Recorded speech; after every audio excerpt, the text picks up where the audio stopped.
This is where all the This is There where we all the go. There we magic go. happens. This is where all the magic That's happens. Well, right. good.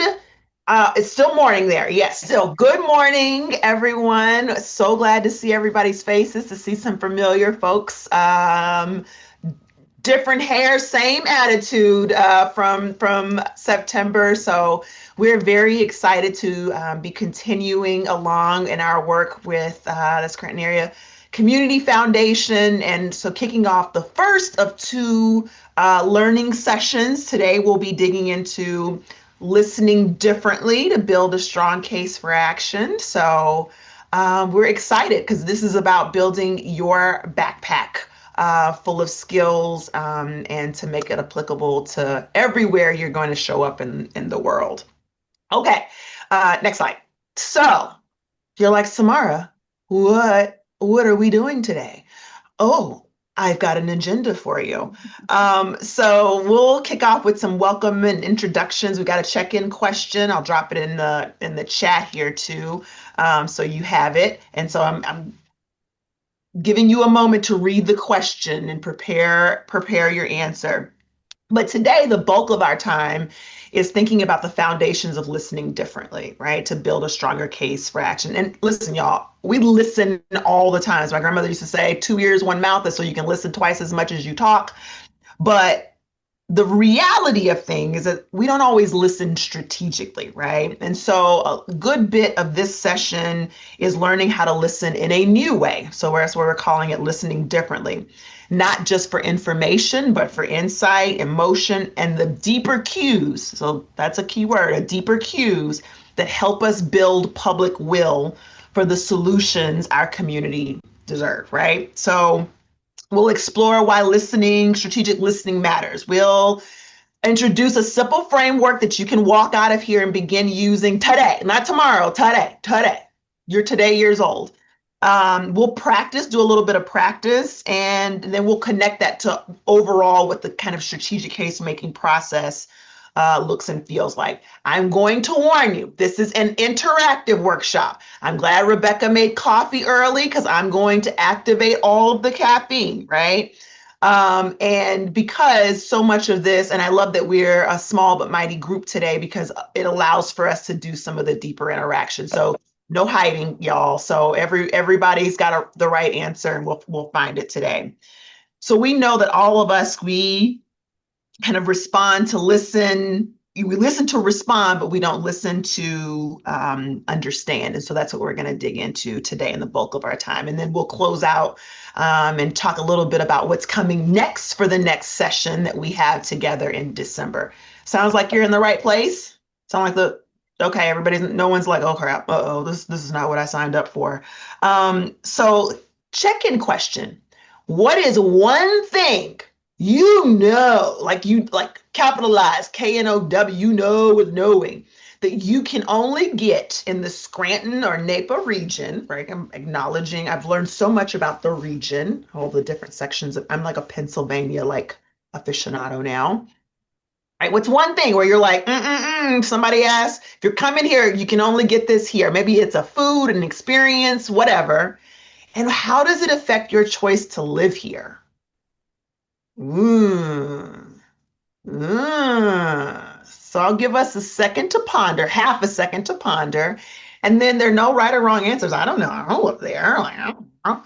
But I would love to be able to either hear your responses, if small enough of us that we can kind of chime out, or you can kind of drop it in the chat. So what do you think? What's your knowing tell you, your gut tell you about the thing that is true about the region? My first thought was family, but as far Mm. as purchases, I don't know. I feel like we have really good food here, and it's different, but there's good food everywhere. But that's where my mind went, family and food. Family and food. Yes. Okay. All right. I will like a list of that later, Rebecca. Thank I'll you. piggyback on Rebecca because I thought about pizza. I thought about food too, because it's going to be lunchtime soon while we're in this. Um, the joke is you can throw a stone and hit a pizza place anywhere around here, like legit, if there's just so many. And I think tying that in to like the community, there's such passion around which one is the best, or Oh, which one is your Friday night go-to. I feel like that is something that's somewhat I don't know, maybe I've lived lots of places and I feel like the vibe of Italian pizza places around here, like you have your go-to. And there's a lot of debate about if Old Forge pizza is really pizza. So I say no, but that's my own personal preference. And then you could have a very spirited debate about the kind of pizza. And when we start seeing Detroit style or Chicago style pizza around here, they're suspect because New York is closer, you know? So like it's just a really great way to start conversation that I feel like it's maybe my choice to live here, but it's definitely kept me here a little longer, probably because it's good, like Rebecca said, great food of all kinds, but Italian for sure. My son is sick of Italian because I'm Italian, but he's sick of like that's the place we always go to because there's so many choices. I love it. Pizza What Wars. what Yeah. is the pizza that's not really pizza? What did you It's say? called Old Forge. It's a little Is sub that a area of this region, and it's American uh, cheese-ish on the top. It sticks to the roof of your mouth. And I Oh, might go down, fascinating. somebody might come for me now because they love Old Forge, but I'll That's fight it. back. It's recorded. I know, I It's shouldn't have going said down in that. history now, Amy. Like I can't keep you safe when you say I these can't things. read Jessica's eyes. I don't know if she's an Old Forge fan, but anyway. No, I was gonna just say that was my first thought was how disgusting Old Forge pizza is, and that I know for a fact that you can only get it here, and that it is not what keeps me here in any PA. Uh, I also second Wow. Okay. that, yeah, in Honesdale, we have like one main street that's a half mile long, and there are four pizza joints now, one of which Samario's that has come over from Scranton to put like another one here. And it's just like, how many They're more awesome. can we have in this small little town? Okay. All right. Pizza capital of the. Okay. This is. I was not prepared for this, but okay. All right. All right. Is that your one thing of knowing? You're like, okay. Yeah, yeah. I mean, if Okay. you want random different styles of pizza and like five different ways to make a New York style pizza that is probably not even traditionally New York, you can find it in this area. I got it. I feel like this, I loved Anthony Bourdain. This needed to be a parts unknown, right? Like, do you know what I mean? You Yeah. just drive Yeah. around and like, okay, all right, I got it. I got it. Okay. And for me, the first thing that I thought of was the natural beauty. And actually, that's something that Dr. T talked about at the conference is how beautiful it Yeah. was. You know, everything from the rolling hills and the mountains and the meadows, the lakes, the trees, it just is gorgeous. So I don't get tired of that. So that's one of the things that I really appreciate and is really beautiful. And I'm sure you find that elsewhere, but I think that makes this area really special. No, I gotta say it was pretty doggone special. We came in and got to sit outside the hotel. We had a little, I don't know, fire pit. So we just kind of sat and like fire pitted and watched the like, oh my gosh. I was like, yeah, I could live here. And then I looked at the weather in January and was like, okay, maybe just during the summer. I don't know. Maybe it's a summer home or something. But yes, I would concur. I would concur. I would concur. Well, Jen Speaking from a Rich. person who has Oh, grown up in Florida and then moved up here as an ah, adult, yes, this is where you want to summer and then go south in the winter. I'm about this snowbird life. Like I don't have the income to live out my dreams yet, but I hit the lottery, y'all. I'm gonna get one of them houses that's like tucked, one of those houses that's like tucked, y'all have that are like tucked up in the hill. I was like, can you imagine just drinking your coffee in the morning and like watching oh, yeah, baby. Here for it. Here for it. Here for it. Here for it. Here for it. Well, thanks for indulging a little bit. And when we get into the training, you'll see why we asked that question and what kinds of cues it unearthed for us a little bit in your answers. I don't know, Pizza Wars. I gotta have to sit with Pizza Wars a little bit. Okay. Well, should let's. I Yes, since I am not, I'm a I stranger to know. you all, so I I was should gonna let you probably introduce introduce myself. yourself. Who are you? Who are you? Hello, everyone. I'm super jealous. I'm Jen. I'm super jealous that I was not in Scranton because I heard such wonderful things about the trip that Samara and Dr. T had out there, but I was holding down the fort. I am one of their other trainers and also the COO at the Case Made. I live in the Chicago area, so I'm in the northern suburbs of Chicago, another place where you don't necessarily want to spend your winters, but alas. You discovered that. And we discovered that. But I've been with the Case Made for about 5 years. I came on to help Dr. T create the curriculum around the book that she wrote. So one of my favorite things in the whole wide world is being with groups of folks like you who are interested in learning. So really grateful to be here, just being Samara's wingman this morning. So Oh my goodness. She's the best. We go together. And also I'm like, now that Pizza Wars has become, I'm like, I don't know, Jen. I thought the best pizza I ever had was in Chicago, but now I don't know. Like I don't I'm know. really puzzling over this American cheese thing. I'm trying to figure it out because we got all kinds of pizza here in Yeah. Chicago, and It's just different. We can agree that they're all awesome, but just we'll very Google it. different. I'm gonna Google it It was later. later. Yeah, This yeah, just became a thing. This just yep. became a thing.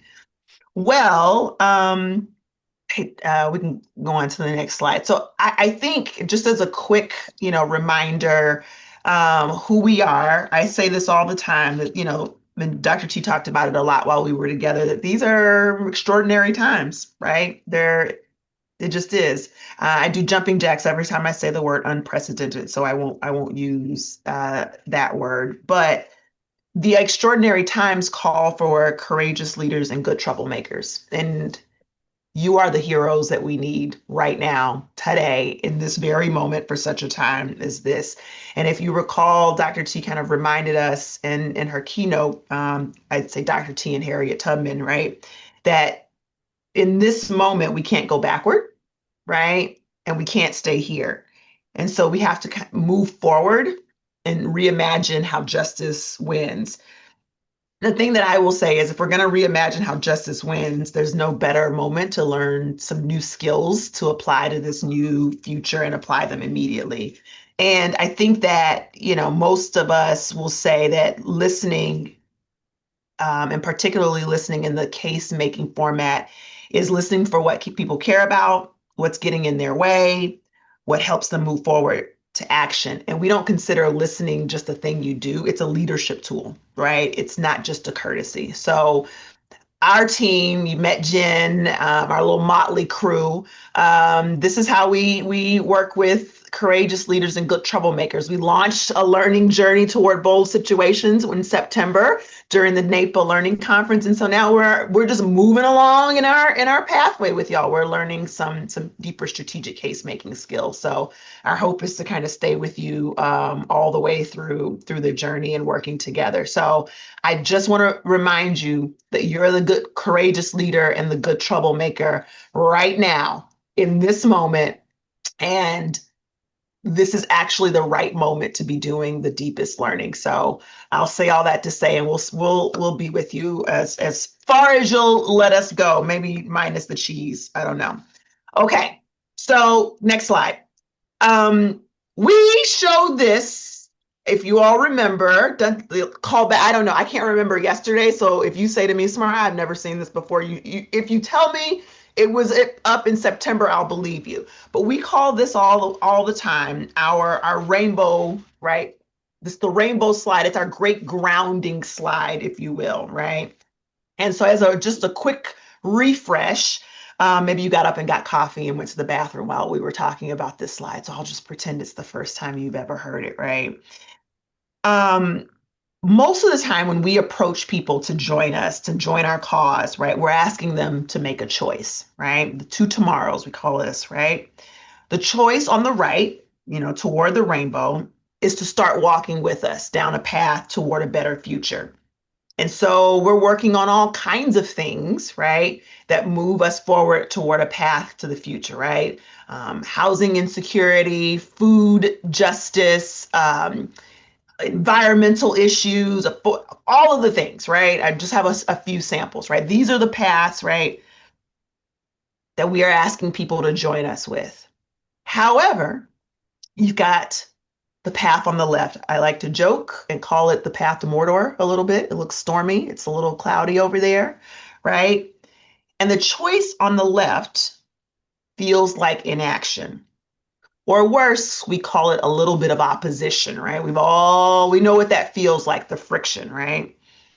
And we find that most folks, despite our best efforts to move them to the path with us on the right, continue to choose the path on the left. I don't know how many of you have been like, what is wrong with people? Why do they keep doing this? But they choose the path on the left.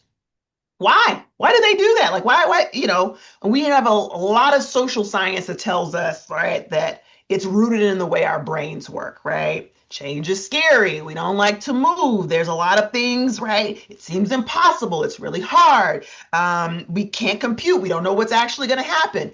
And then we run up into all of these things, right? Us versus them, lack of urgency and agency, individuals, the isms, the group of isms, racism, right?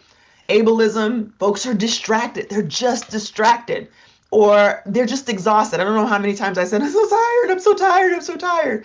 So a lot of times it's things that are a choice and things that are of like lack of trust, right? People have had their trust broken, milestones that keep them on this path to the left, on the left, right? And it's all wired. Years and years and years and years and years, right? It's like a well-worn path toward the left, right?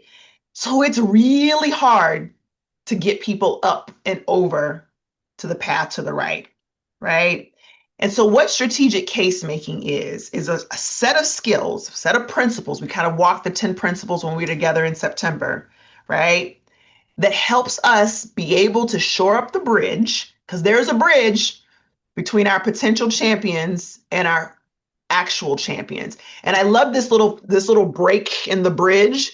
Jen and I were cracking up. She was like, "Who needs a bridge over a paved road?" I'm like, "It's a pedestrian bridge, Jen. I don't know. It's an architectural feature. Like, We go love a read mixed it." metaphor at the Wait, I quiz know here. Jen We hates it, love a man. And I mixed was like, "I metaphor. don't know, Jen. I don't have anything better. I don't know. In my next life, I'll be a graphic artist and I'll figure it out."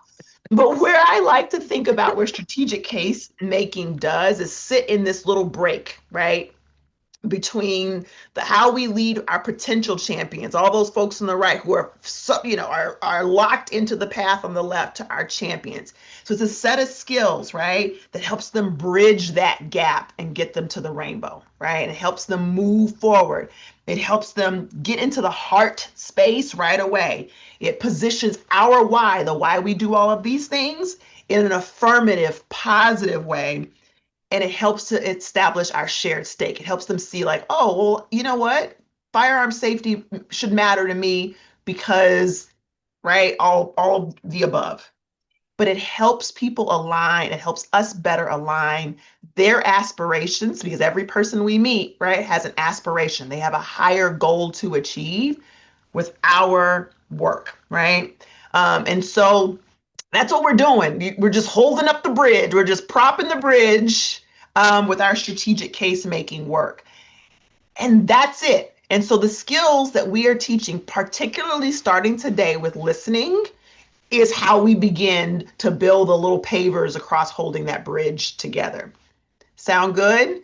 So you can remember if you ever like are confused, just sketch a path, a rainbow path and the path to Mordor, and ask yourself where in the places and spaces can you use your strategic case making skills that you're growing right now to prop the bridge, right, and begin to lead people across. Okay? All right. So I love this story, this picture. I don't know if you all like this is, I guess, from 5 years ago. Like I said, I'm a Pennsylvania aficionado right now. And I love this picture, this image. I guess I did not know this before I dug in to listen that "You Got a Friend in Pennsylvania" is like the official like Pennsylvania like slogan, like Virginia is for lovers, you know, and then Pennsylvania's "You've Got a Friend in Pennsylvania." I had no idea. Now I want a t-shirt that says this. I might, give somebody a slice of pizza if they can get me a t-shirt for this.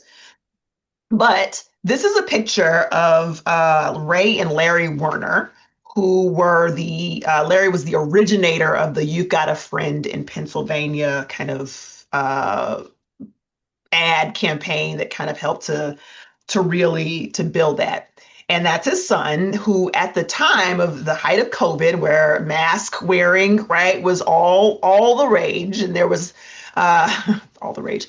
It was a tough moment to encourage people, right, to be able to think about why mask wearing should be important and critical.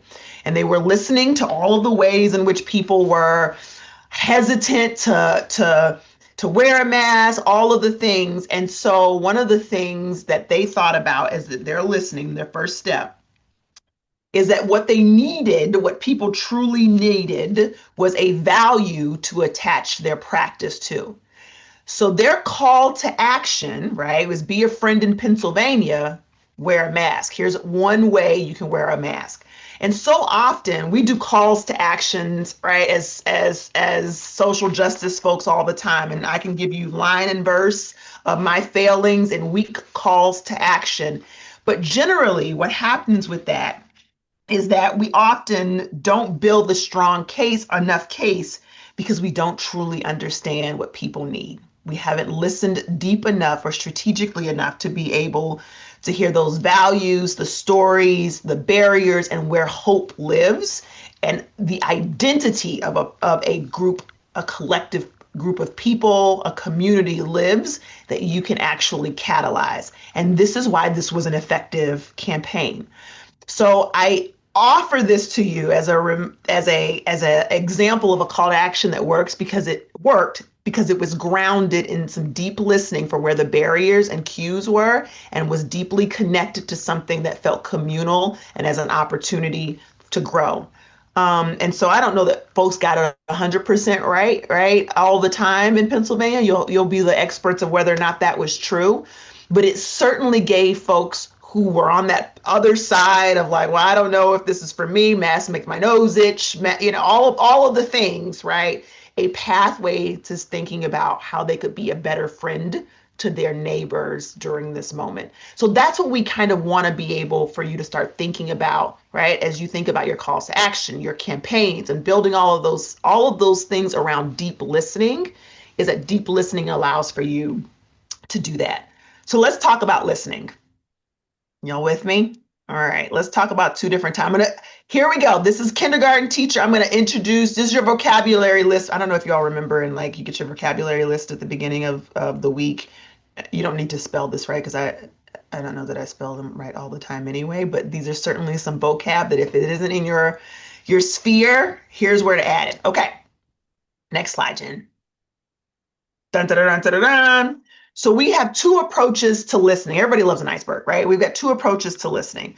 The first approach is around appreciative inquiry. Samara, what dare you say is appreciative inquiry? When we listen with appreciative inquiry at the center, we're listening for strengths, aspirations, and what people want, right? So you're listening for appreciative inquiry, right? Instead, when people says schools are struggling, appreciative inquiry would say to us to ask, well, what does a successful school look like to you, right? That allows for them to be able to define what success looks like. So again, appreciative inquiry, the goals, appreciative inquiry. The second one is what we call ethnographic listening. Ethnographic listening, super long way of saying it's paying attention to how people make meaning, right? When someone says, we tried everything, it reveals frustration and an invitation to show something different, where different is possible. That's ethnographic listening, where you're listening for, I'm frustrated. This is too hard. You're listening to hear how they're making meaning of a situation, and you're listening for where the invitation is, okay? So that's the framework I want you to immediately apply, is your appreciative inquiry and your ethnographic listening. But here's the deal. Listening is like an iceberg. Don't you love in social justice? Like we use everything for the iceberg, don't we? I mean, we talk about belief, we talk about everything. We love an iceberg in this world, don't we? With all the like craziness that icebergs have caused, we love an iceberg. We keep coming back to icebergs. So let's talk about the iceberg of listening. Level one, that's surface level. When we listen for just the facts, we're listening for just what's literally being said. Y'all, I'm going to tell you, I think I said it when we were together. I've been married for a lot of years. And a lot of the communication challenges that I will say that my partner and I have is around level one, right? We're just listening for what's said. That's where we're listening to respond. We're listening to like, I'm just listening to get here, right? We live here quite often. Ha. Then we get to level two.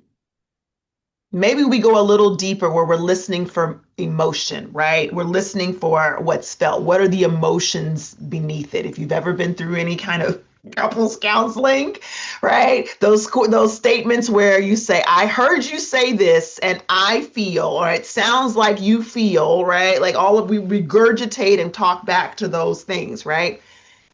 Gasp, that's just level two listening, right?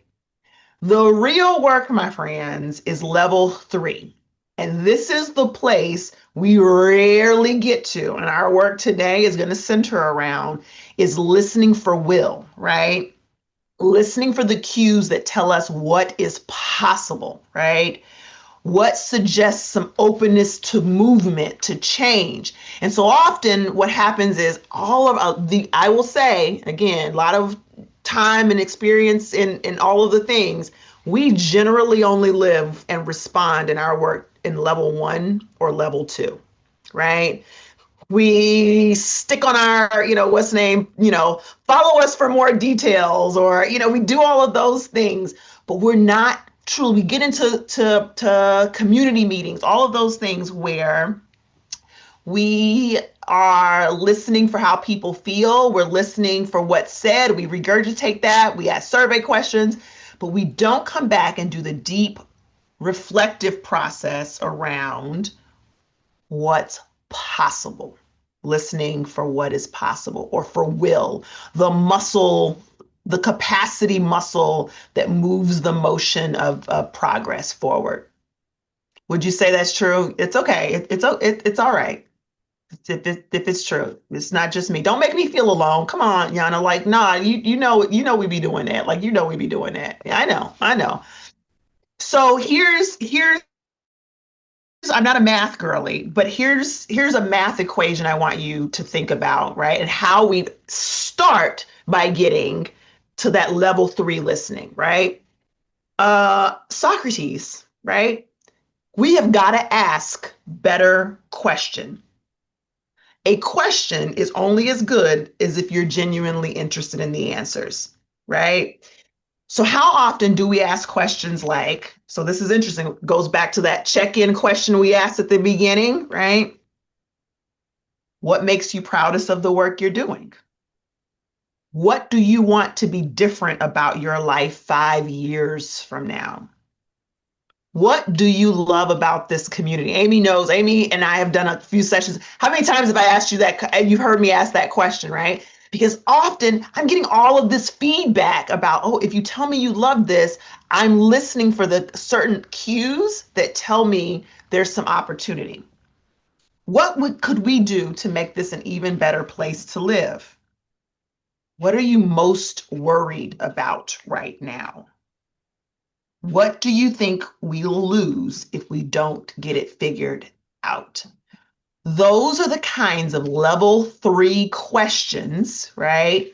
The types of things that start to get us to the responses that we need to begin to hear, that give us the cues that build public will.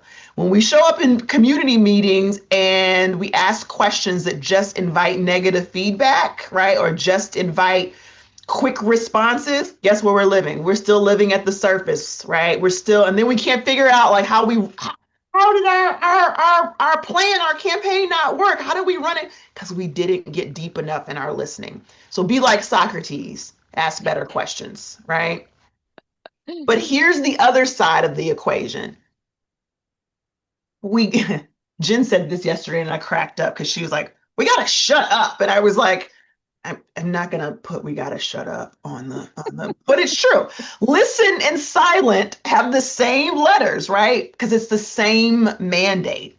It's easy to hear somebody's words, right, without truly listening. And I'm sure you all know all the things about active listening, so I won't belabor what that actually looks like.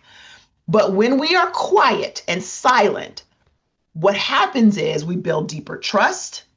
People feel seen and heard. They reduce the misunderstandings and conflict, and we create a safer space for openness and vulnerability. But the other big thing, and this is the thing that I was like, yup, yup, yup, yup.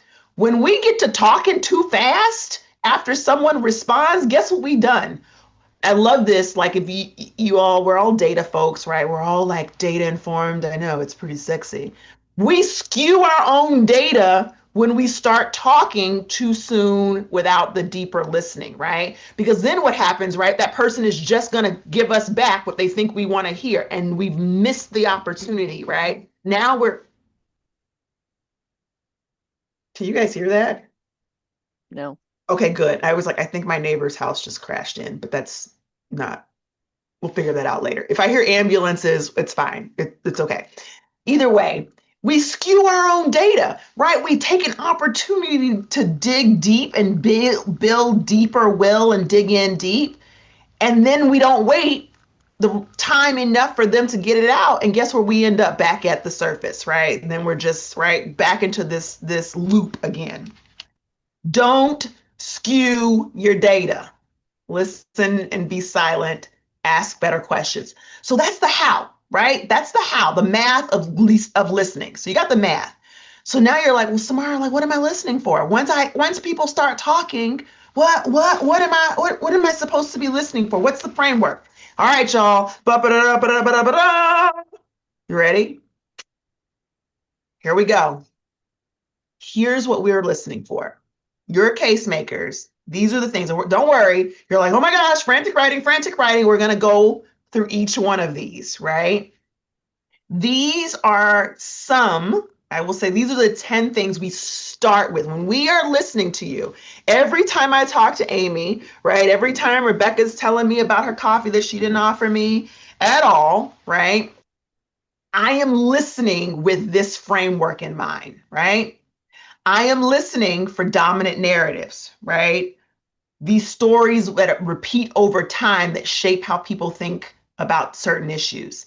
I'm listening for negative disruptors, those kind of statements that like shut down hope. You know that nothing here will ever change, right? Ooh. Rebecca's like, oh yeah, yeah, yeah, yeah, yeah, yeah, yeah, yeah, yep. Tomorrow you're going to go through my list and then I'm not going to have anything to present on my Okay, next slides. So I'm gonna stop. I'm gonna stop. I'm gonna stop. I'm This gonna is what shush you. she's gonna shush me, which is right, which is the right thing to do because I get excited, y'all.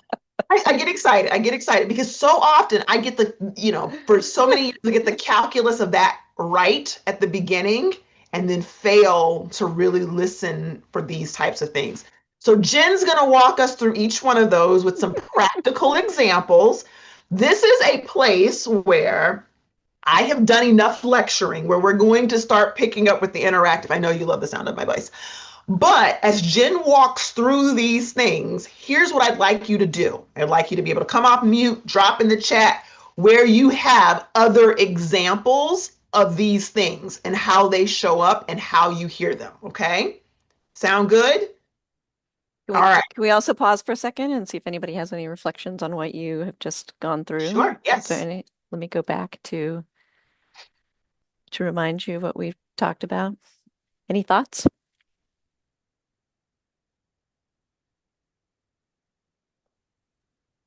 I think it's just nice to have it articulated this way because I feel like this is my frustration in a lot of my like personal communications, not so much with work. But I'm always trying to get to that level 3 and everyone's like, whoa, stop. And I'm like, no, tell me more. So it's nice to feel like I'm not crazy for always wanting to, get to, okay, what's said and what's felt, but where do we want to go from Hmm. here? So this is nice. Thanks. I also want to piggyback on that too, because I feel like sometimes we pull our, at least I do, I know Rebecca doesn't, but I will pull myself short of asking, continuing to ask the questions. And so kind of looking at taking it away from not just like what you're feeling, but like that future. And I know from some other trainings, it's hard for people who live in the moment to always see a future, and recognizing that while we work in a space where we're always looking for the ideal and what the future looks like, somebody who's trying to survive the day can't always think about a vacation or think about their community changing. And so being aware of that, I think is important as we dig deeper and kind of meet people where they are, but also trying to ask those um, appreciative inquiry, like asking those questions that are going to help us help them maybe think outside of today That's Hmm. right. Ooh wee. without being frustrated, because I get frustrated when people are like snappy back to me when I'm asking those bigger picture questions. It doesn't matter. I have to get through today. And Mm, so hopefully in some of these trainings we'll learn about the ways that we can be encouraging and getting information without offending and without and be able to have a little tougher skin if somebody gets snippy, to just keep going, because I feel like sometimes people need help seeing a future, and but then we can't expect them to see it either, because if Hmm. they're just trying to survive, it's very challenging. So I wanted to put that out there. Thanks, Amy. yeah, for sure. I was just talking to Samara yesterday. When we do a lot of listening in communities, we do it in groups. It used to be that we would actually hire focus group recruiters and make sure that our groups were, demographically correct, and we had all sorts of different people with different backgrounds, different sides of political spectrums and Hmm. ages and all that sort of stuff.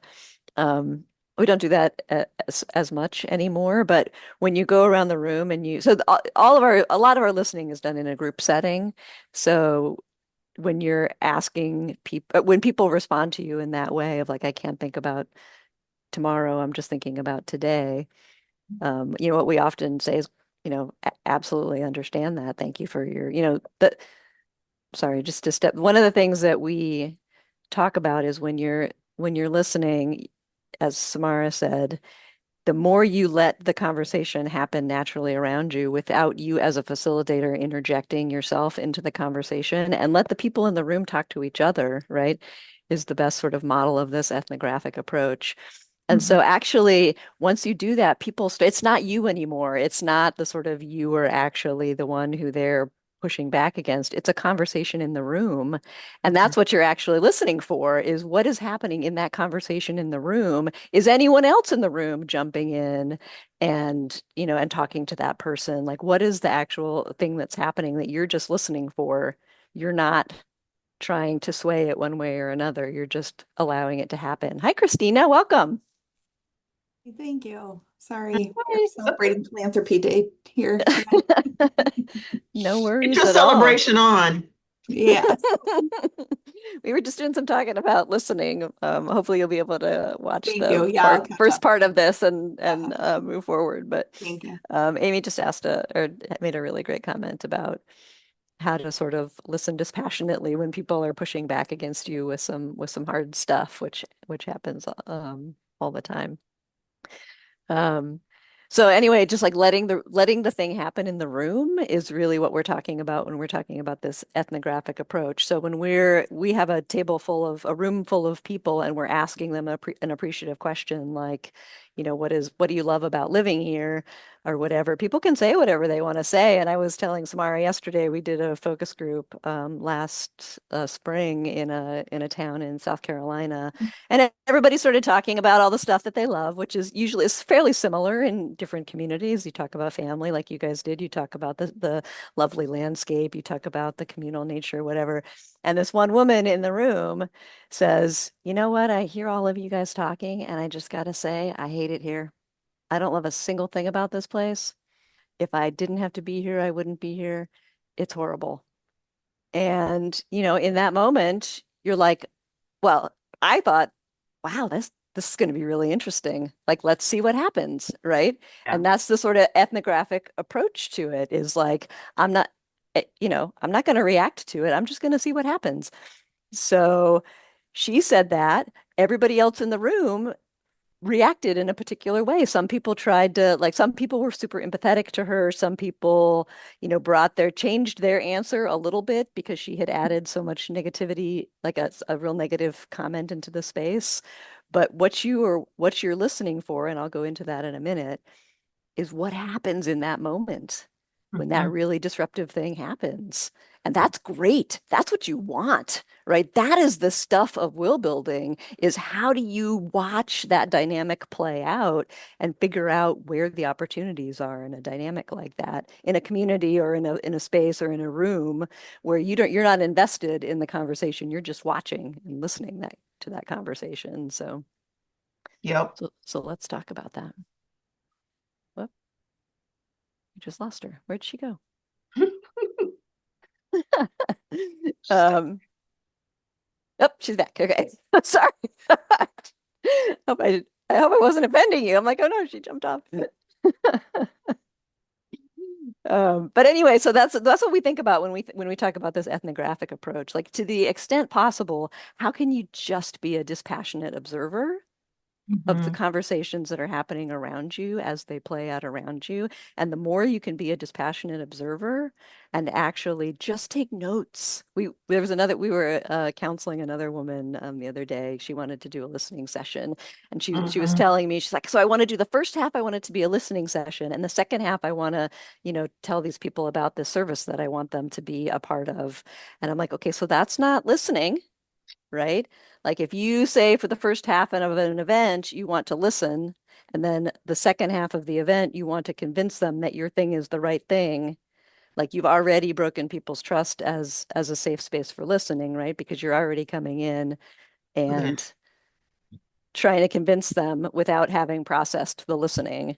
So when you're out listening, just listen.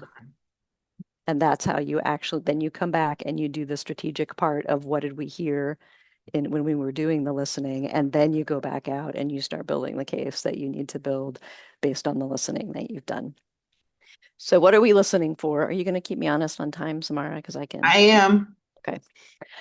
So the first thing we're listening for is dominant narratives. Dr. T talks about this a lot. This is the sort of mindsets and frames and stuff that we are all swimming in because we live in the United States of America, and there's all sorts of dominant narratives that are swimming around our culture.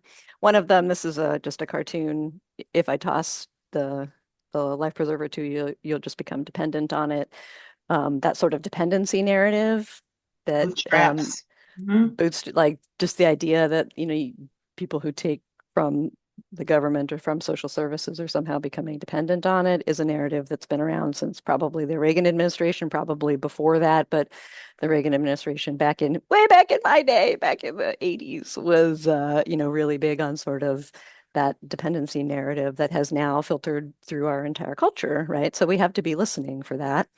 What are some other narratives that exist out in the world that Mm. you know of Just that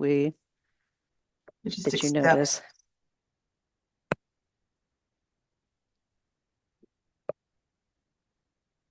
That's definitely the most prominent one that I experience, and it grinds my gears.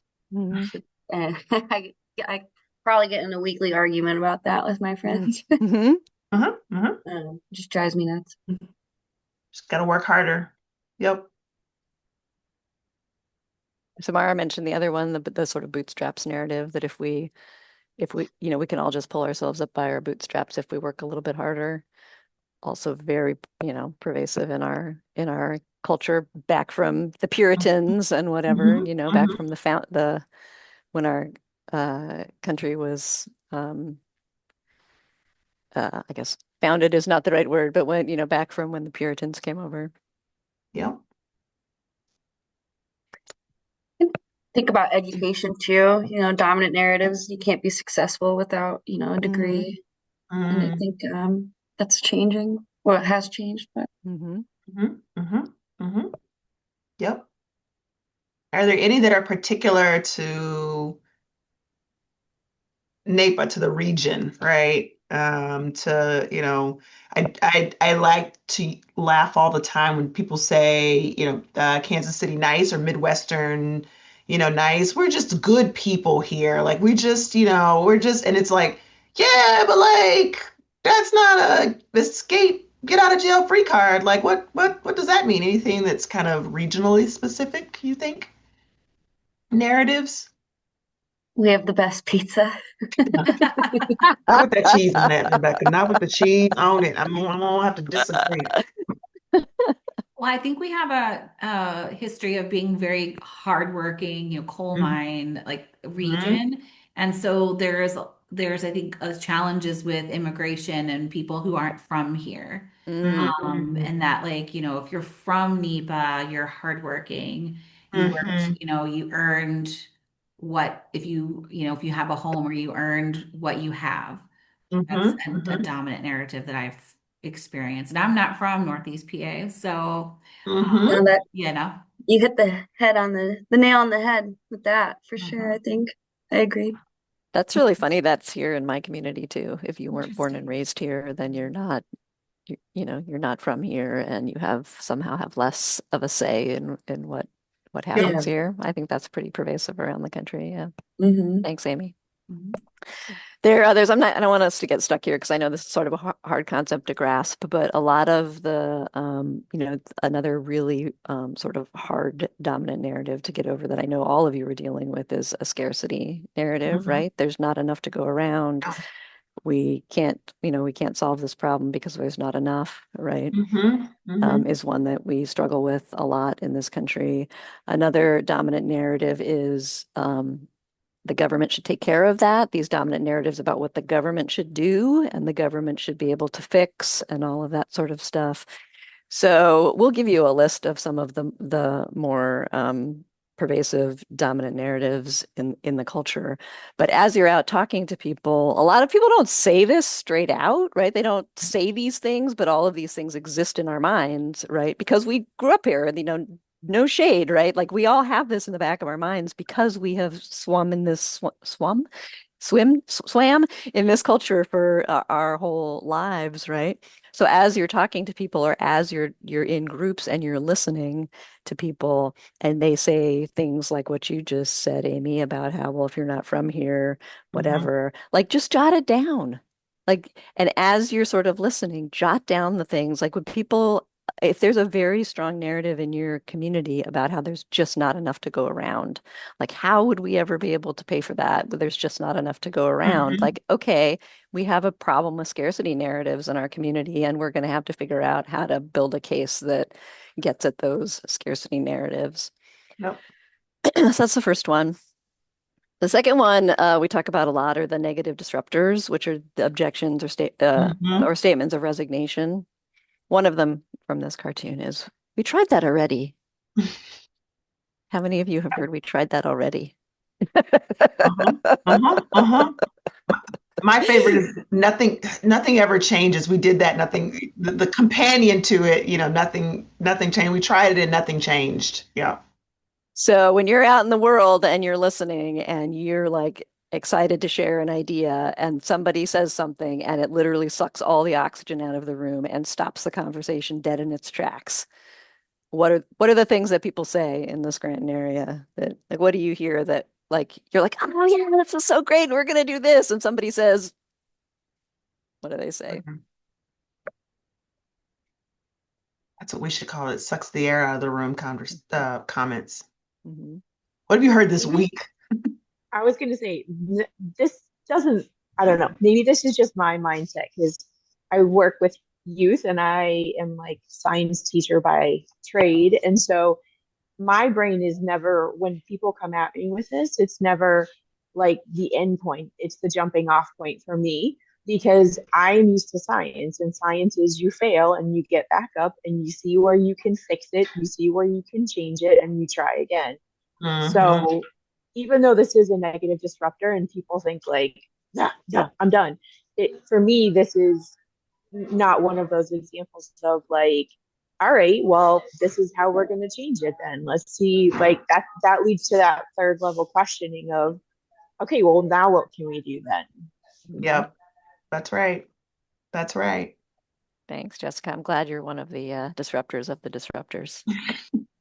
I think another one I maybe would fit in this category is like that's a waste of money. So something Mm-hmm. new, something being developed, a solution to a problem, and the first response is, ugh, that's just a waste of money.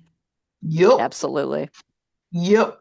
What else that y'all have heard?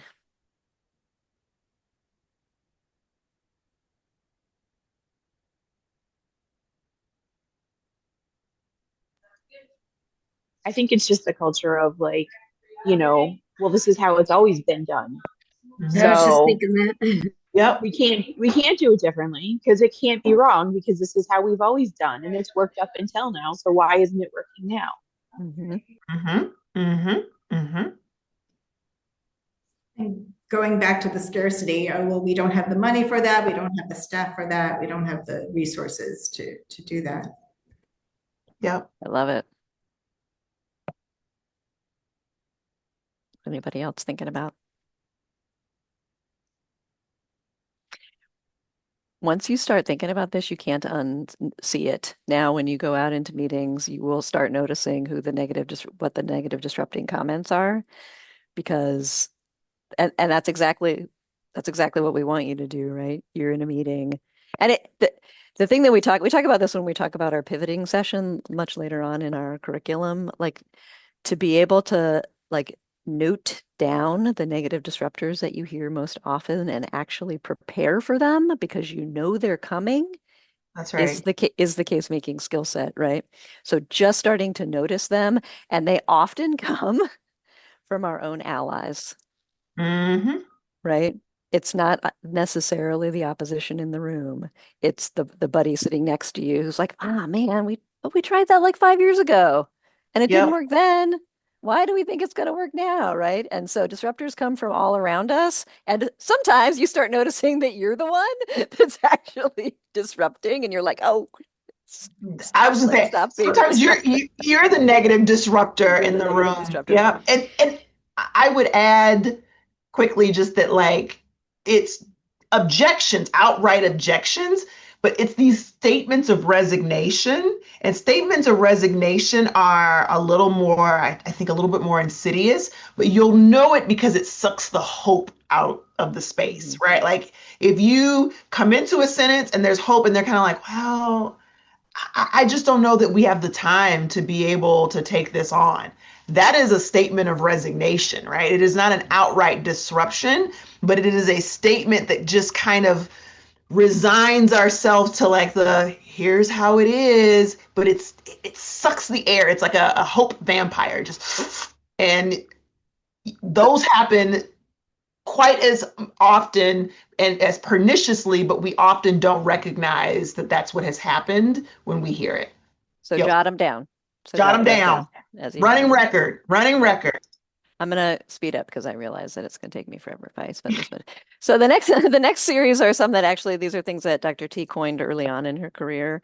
One of them is backpacks, which is the small scale solutions that are Mm-hmm. top of mind for folks. So when you're out listening and you're like, oh my gosh, we've got a really big problem with literacy in our community, and somebody says, let's do free little libraries, right? Which is not wrong and is a Right? lovely sentiment. And absolutely, let's do some free little libraries, but it's not actually the system solution that is going to get us to the solving a literacy problem in our community. And these are the things that tend to come to people first, right? Mm-hmm. Because thinking about systems is really hard. So, so free little libraries, coat drives, the Thanksgiving charity meal drive, the even shelter beds when you're thinking about how to solve a problem of homelessness, right? All of these things are backpacks that actually don't get us to the solutions. Again, nothing wrong with them. We need them, but they're not, if the conversation stays there, we're never going to actually get to a bigger Mm-hmm. thing. So Band-aid. as you're out talking to the community, jot down the things that they say like that. If you're going out and you're saying, what are we going to do about food insecurity? And they want to, I was talking to Smar about this yesterday because of the SNAP thing. Everybody in my community is now converting their free little library to a free little pantry, which again, there's nothing wrong with that. That's really lovely. And that sort of charitable response is great. But we have to be able to get folks from that conversation into a systems conversation about how do we actually solve this problem. So jot that stuff down because when you're building your case, and you know that stuff's going to come back to you, you have to be prepared with an answer for when people say, let's get, let's start raising more money for the food pantry.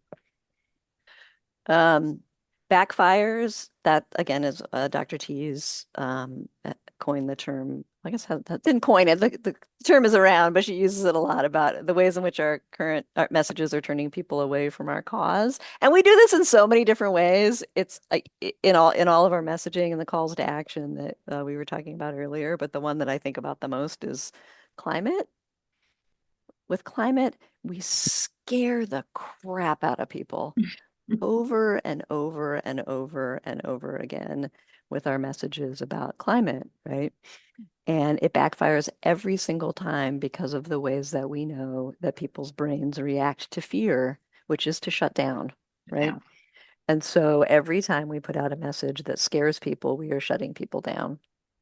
So when you're out doing messaging and you're out doing calls to action and you notice that people are actually withdrawing, people are actually like having a reaction against the way that you're putting stuff out, jot it down, right? Or you notice that there's like, I do this all the time when I get stuff in the mail from different political campaigns and stuff like that. Around political campaign time, you get all those mailers that are all like negative and they're like yelling at each other and they're like saying bad things about each other. And it makes you just not want to vote, or at least for me, it just makes me Yep. not want to vote. I'm like, why just stop yelling at each other all the time, right? That's a backfire, right? That's a messaging backfire when the opposite reaction is what you're having. So, so listening for that and jotting that stuff down. Um, Bedtime Ooh, stories. Somebody brought this up. Was it yeah. you, Yana, that brought this up a second ago? Bedtime stories about the old days. What, in communities that probably are old, like Scranton and my community, there's probably a lot of bedtime stories that go around about the old days, about the way it was. Hmm. What are the things that you hear when you're out talking about the way it was, or talking to the community? What are the folks talking about? Well, I laugh because our community was built on the back of Polish and German and all these immigrants who came to work the mines. And yet now, because the color looks different and the tone looks Mm, different, we talk about things were safer, the good old days when we Uh, knew blah, blah, blah. New people are here. And so in the old days, and we're not living in the old days anymore. People don't walk to their corner church, they don't, do the things that they did before. And the city has only grown so much because we were sure. landlocked, but that's what I hear is a lot of if the people that were new here or that look different weren't here, it would be like the good old days. yep. Yep. Thanks, Amy. Yep. Anything else? Oh, Jen, I've got an example. I had a bedtime stories conversation with my parents last night about housing, and they were like, "Well, we just got, job." Their concept of like, you just get jobs, you save for your old down payment, and it's super easy, and you just go find a house, right? And I'm like, that hasn't worked like that in like I don't know how many years. It's the idea of like that doesn't transfer the time and context, right? Where it's like, well, you graduate from college, you get a job that pays for enough for you to be able to afford to buy a house in your 20s. And the reality, I'm like, you all realize the average age for home buying is now crept in, right? Like, and they had no concept of that because there's such a bedtime story that we tell ourselves about how things used to be, and because of that we don't shift to like recognize that that isn't actually true, that the system has changed, or that such inequities exist that like, well, there is no place for someone to purchase, and interest rates are up, and there's stock, like all of these things didn't exist when, I don't know, you came home from the war and it was just super easy to like buy this house for $60,000. Well, the houses are 150,000. Like, Mom, there's no such thing as $150,000 starter home anymore. Like, right? And she was like, what? So, like, it's those bedtime stories that make talking about affordable housing systems change that much harder. Yeah, it Thanks. was a fun conversation. That's all I'm going to say about that. Anybody else have one recently? I live in bedtime stories because, I mean, I work with kids and most of the time they're middle school age. So they look at me and they're like, no offense, but you're old. And I'm like, and that's why my response was, well, back in the old days when I was growing up. And so, Mm-hmm. like, it is a reality check for me though, that constantly when I have expectations for them, like for whatever we're doing or whatnot, to like realize that their world is so different and their skill sets and their mindsets and their reality of what they're dealing with is so very different that it's, so I live in this all the time, and I try not to be that person that says, "Well, back when I was a young child," and the whippersnapper. That's such a powerful thing because in education, there's so many bedtime stories at this point. Because, like, when I grew up, there were no smartphones, there were no tablets, there were no computers, there were no, like, and so much of us that are now in charge, so many of us that are now in charge don't, to your point, are not living the reality of these kids. That's so Yeah, many. yeah, It's interesting. So jot those down, right? As you hear them, jot them down because that's something that you're going to have to be able to think about as you're building your case for the thing that you're doing. How do you get up and over some of those bedtime stories? A lot of them, I know we're just right now telling you to jot stuff down. We'll talk a little bit later about what to do with it, but a lot of it is you have to just name them, name that stuff head on when you're in a space, like actually like what Samara did with her parents. But the other thing that those are sort of the, I think, bigger concepts. Now we're talking a little bit about the like direct stuff that you notice when you're in conversation with folks. Just their interest. Like when you are in a room of folks and you want to have a conversation about housing and you try and seed a conversation about housing and the conversation immediately changes to the football team, what the score of the football team was, then you know you have an interest problem, right? Mhm. And that people in this in this situation are actually not very interested in the thing that you want them to care about. And so you're going to have to be able to deal with that. So like just paying attention when the conversation shifts, when you're trying to say a thing and like five people in the room are trying to shift the conversation to something that's more interesting to them. Um, so it's important to note those shifts, and it's also important to sort of keep in mind like who's doing the shifting, like who's on topic with you and who tries and who's bored and wants to shift to a different conversation because like when you're starting to think about the strategy of the who, right? You need to figure out who are going to be your first champions and who aren't. Um, Same was true with stake, who actually, the extent to which people feel like this issue is personally relevant to them. I'm sure you guys, those of you, I have kids that are, I have two kids in college and one in high school left, and there's a whole great deal of conversation in our community about the school board, the high school level school board, and it's really hard to get empty nesters to care at all about the high school board. It's almost hard for me. I've got one sophomore left who's only got 2 more years in the school. It's even, I can feel my own stake in the conversation about the high school waning, right? So when you're listening to people talk, to what extent are they able to talk about this as if they feel like they have a stake in the issues? Because if you're trying to convince folks about a high school board election, and they don't have kids in the school, you are going to have to create that in your case. You're going to have to actually help them see their stake in why that matters. And so you have to know the extent to which they already feel a stake in it and how much you're going to have to actually build that into the case that you're making. The one thing I would add is you can hear that when stake and agency in a little bit of we language, right? When you hear them say we this, that's a good indicator. They them, those, no stake, right? Lack of stake, lack of agency, lack of empathy, right? So those are big indicators when, they, we, those different pronouns, modifiers, all of the things start to trot out. Those are your cues right there for some of these. Sorry, Jed, I couldn't help No, it. you're good. No, you're good. I'm just mindful of time. I want to leave you enough time to do your exercise. So, empathy to the extent to which people can actually empathize with other people's issues. This was big in our work around homelessness, right? You can go into a community and you can talk to some folks and they can say, "Oh my gosh, I'm like one step away from that." Like I feel for folks who are dealing with those issues because I know that whatever, like the ability to create sort of that empathy bridge, just if it's not there, you have to be able to build it. If it is there, you know that you can focus less of your case on helping people build that kind of empathy. Urgency is a hard one because right now there's so much urgency. So you have to really figure out where the urgency is. I have a friend of mine who is trying to get a gun violence bill passed in Illinois right now, and she is trying to get people to care about gun violence right now. And I'm like, friend, I love you.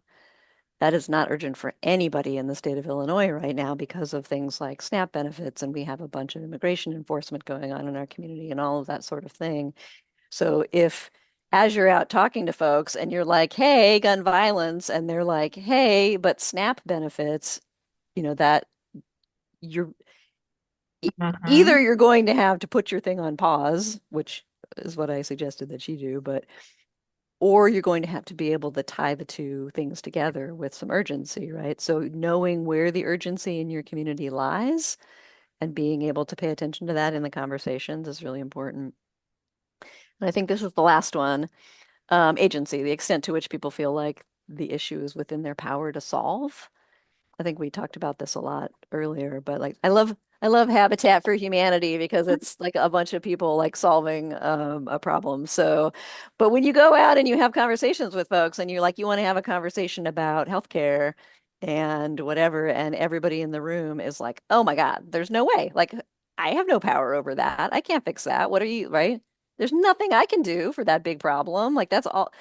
So the extent to which anyone in the room, really, you're listening for who are the people in the room who have what, like I want to say Jessica, you probably have it, but who have that sort of problem solving mindset.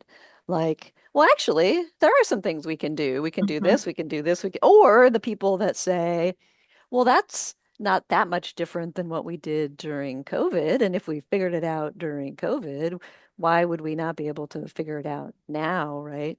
And really noting, like, does the room that you're in or people in the room have that sense of agency that this is a solvable problem that we can solve? And what are the stories that they tell about it, right? Particularly stories of the past Mhm. or, oh, do you remember that time when we actually all came together and we solved that problem? Like we did it before, we could do it again. Like those are the things that you really need to pay attention to because those stories are such powerful motivators as you're building your case. Um, to say to like I just said, like and you can always tie this back to COVID. Like we did all this stuff, friends. Like we did it all.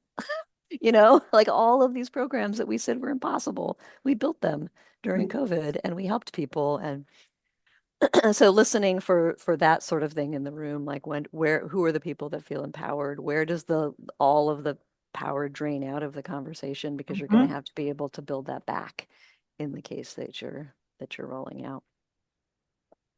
All right.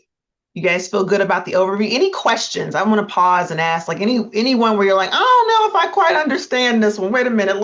Can you give me another example? Any one of them that you're like, I don't know. I don't know if I can, if I have any questions. Anyone that feels like maybe you've never heard it before.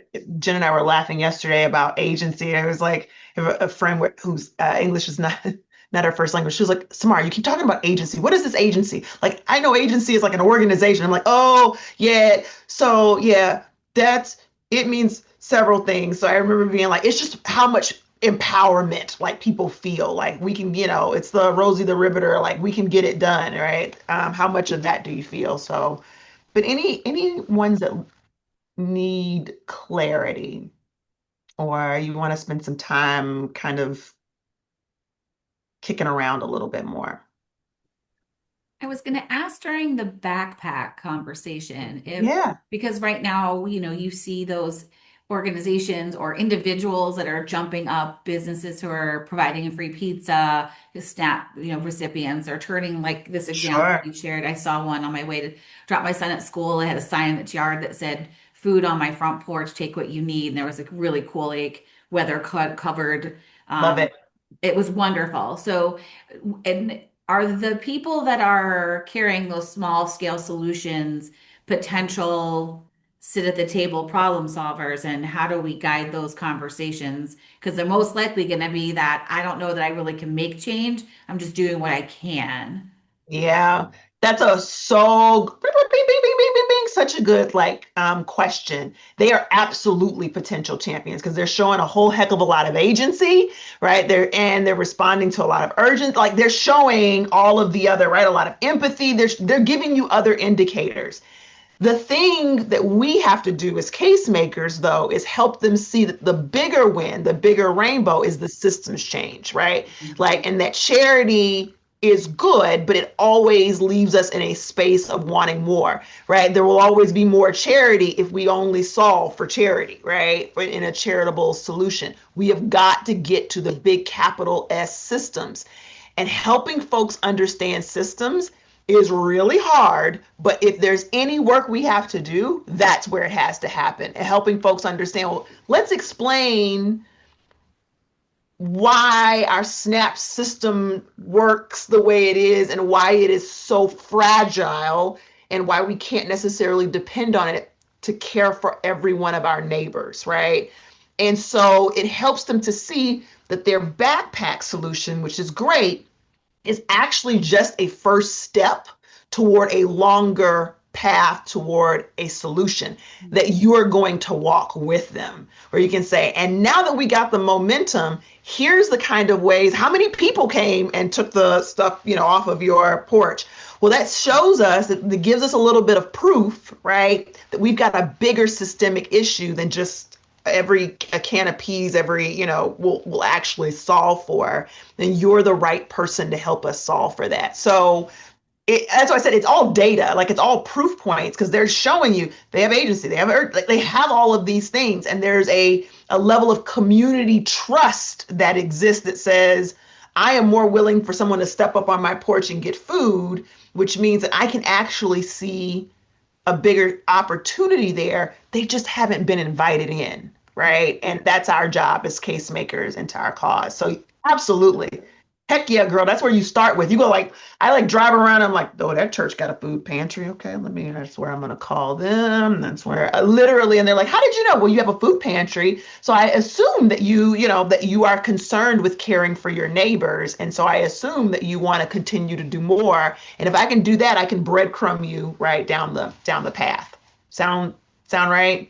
It's perfect. It's just, it's paying attention to the indicators. So, All right, we have 10 minutes left, Samara. all Just right, quick. Let's do a quick activity. Let's. I am going to share with you a excerpt. It's when we do what's the names, we take the ideas and the feedback and not the names. So names have been changed and all of those good things of a conversation that was had. And what I'd love for you to hear, and what do I hear? So we've got the list here. You got your little piece of paper, your running record, is what do you hear as I read this feedback? Is this in this interview? Does that make sense? Right? So we'll kind of debrief that afterwards. Everybody sound good? Everybody hear me okay? So today in my live action role, I will be playing both interviewer and interviewee. Jen will love this. My husband absolutely did not submit to me recording him. That's neither here nor there. That's another thing we'll add to his list of why he's not getting dinner today. Any hoot. Okay, so I'm dual rolled. You guys ready? So this interview was with Maria, who is a long time community resident who she's facing some rising rents, displacement, and a little bit of communal instability. Hey, Maria, girl, what's going on in the neighborhood? Honestly, Samara, it's been a mess. Everything's changing so fast and not like in the ways that help people like us anyway. They're building all these luxury apartments that nobody around here can afford. I'm sure it makes this whole area look nicer. Every it looks shiny. There's spit shine and stuff. But who cares if the people who kept this neighborhood going for years can't even afford to live here anymore? My rent just went up last month, and I'm already working extra shifts just to try and keep up. I just keep waiting for the matter of time before I'm pushed out too. Maria, that's tough. Are there things that you think could change your situation? What do you think could happen?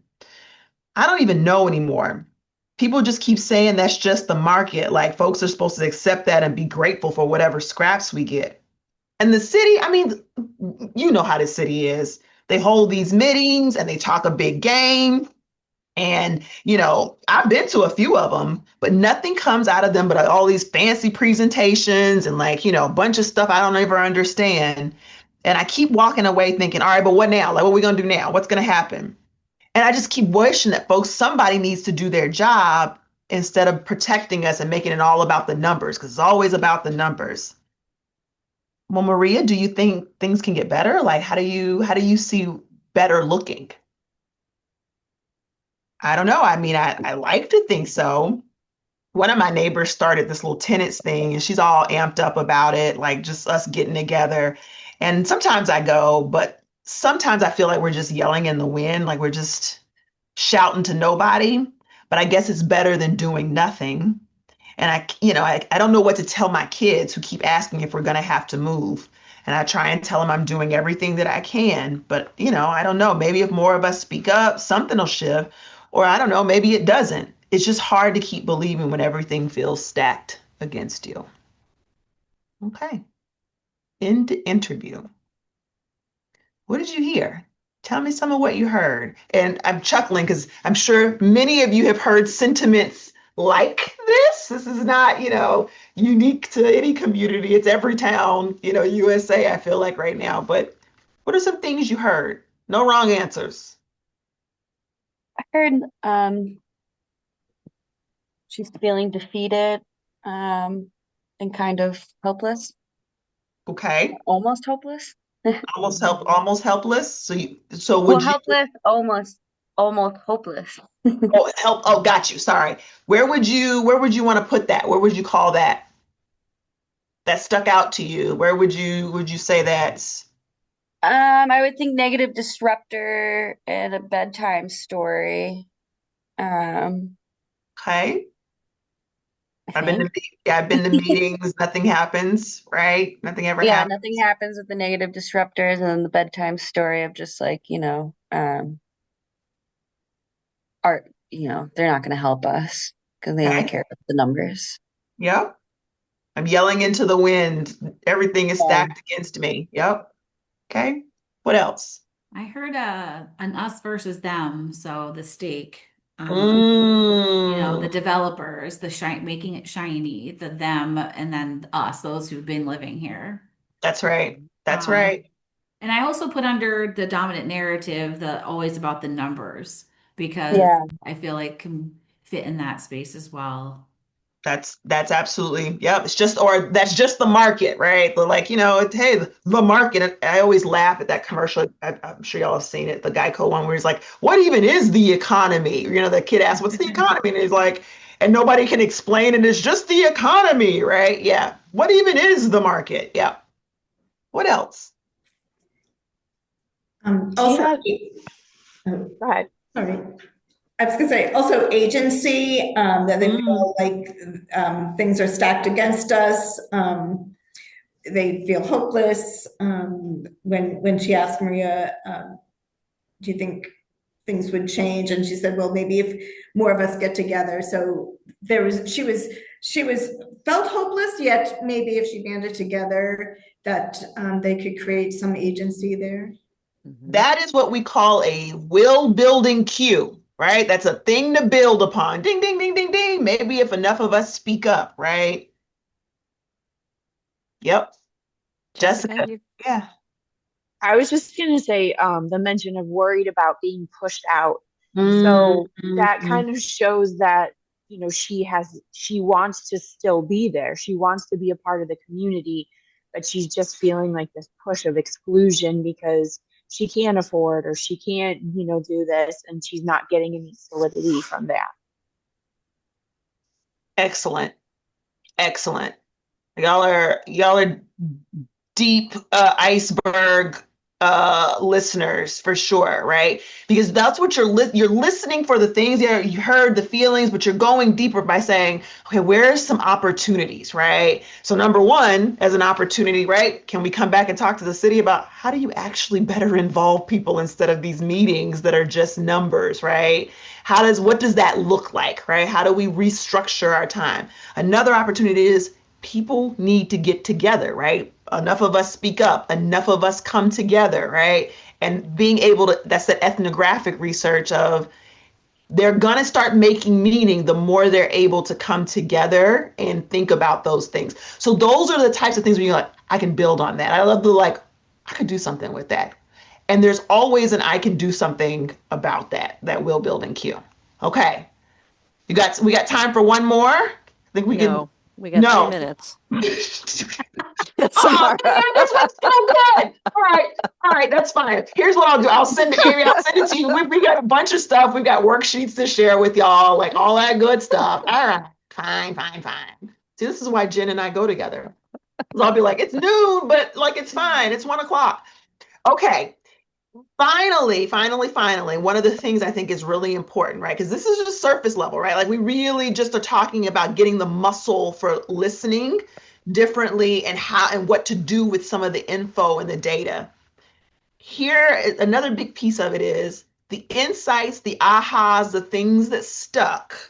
I'd love for us to take 1 minute, maybe, if and walk away with, where do you think in your leadership you can listen a little bit differently? Are there, pick one. Are there a couple of strategic listening questions that you're like, ooh, that's good. I can build upon that. Not the standard status quo. Is there an insight or something that challenged you today where you're like, oh dang, I'm not ready for that? And what do you think the community needs to hear differently to build some more will? So just 1 minute. Take a second. And we're going to send these out. These are reflective questions, journals, but anybody, something pop off? I think what I think just division's so popular anymore that I think hearing differently is that, we are a community and together we can succeed. Mm, We work together.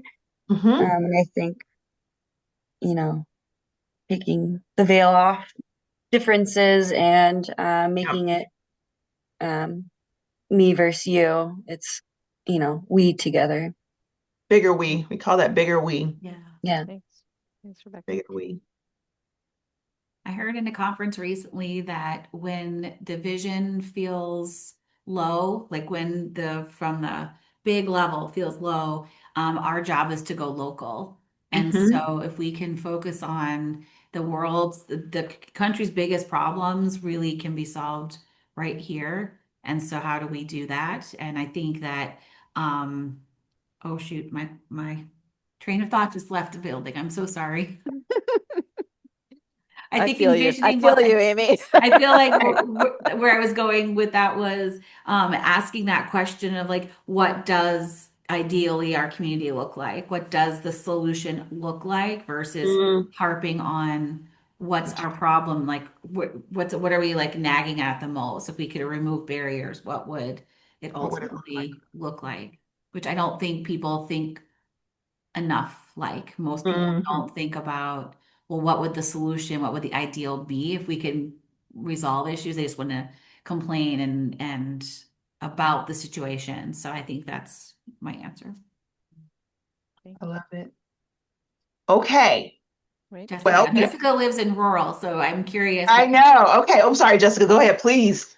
Yeah. So what I was going to say is this is one thing that actually stuck with me from the conference that really was like eye opening to me, and it pertains to like the negative stuff, narratives. Is Hmm. you guys said like so many people we look at people and we're like, how could you still think that way? Like, why do you do this? And we deal with that a lot in our tiny little community. And Hmm. the one thing that you mentioned about it, or Dr. T said, was you can't just hit them with facts, facts, That's facts, right. because they're That's just right. like, they're like, yeah, but then it's just like coming back at you with their facts. You have to surround them with and kind of open their eyes by surrounding them with, this is the problem, but I'm not going to say this is the problem. I'm going to show you how I'm fixing it. So, Hmm. like, then we kind of change your perspective, open your eyes up to it. And then they're like, oh, wait, everybody's now like seeing this. Everybody's kind of doing that. So, like, that is one of the kind of key ways, and like just the Love it. listening brings into it is don't try to like, go at them with it, is more surround them with the, this are some of the solutions. This is how I'm going to do this. Right. I deal with it with kids with behavior. Don't like, stop, don't do this. But like, Yep. hey, let's say like, hey, over here, we're going to do this. Would you like to join us? Okay, but this is what we're going to do over here.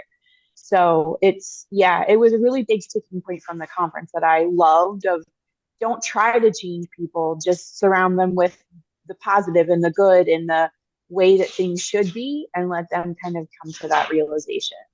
I love it. I love it. I'm gonna tell Dr. T that. But absolutely, you can't reason people into a viewpoint that they didn't reason themselves into to begin with, and that's where that going deep comes. Because otherwise, if you're just listening for here, you're just gonna hit them with facts, and you're actually not really changing anything, right? We're still gonna hit the iceberg. Yeah. Absolutely.